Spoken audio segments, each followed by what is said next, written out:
मिलल हो जीवन साथी रे, हो गेलो हमर शादी रे, मिलल हो जीवन साथी रे, छोरी के तोरा बजैबो ससुराल में।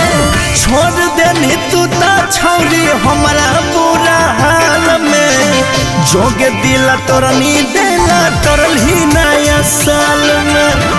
छोड़ देनी तू ता पगली हमरा बुरा हाल में, जोगे दिला तोरनी देला तोरल ही नया साल में।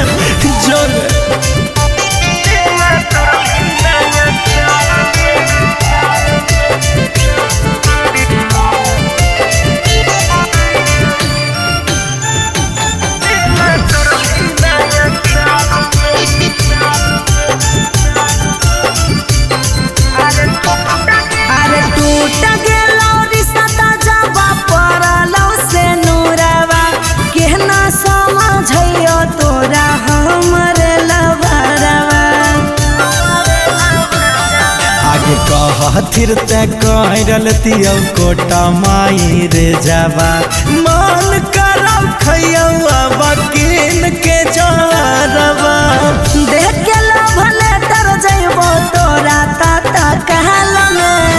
छोड़ देनी तू ता छौरी हमरा बुरा हाल में, जोगे दिला तोरनी देला तोरल ही नया साल में।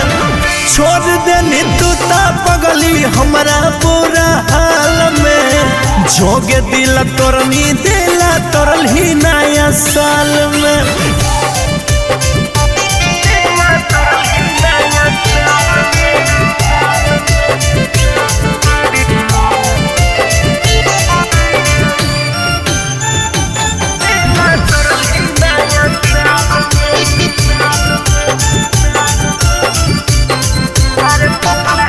अरे फोन हमें बाबा तो हो तो तोरा से संगतिया, रही हो ना लाइन हरदम दिन हो या रतिया।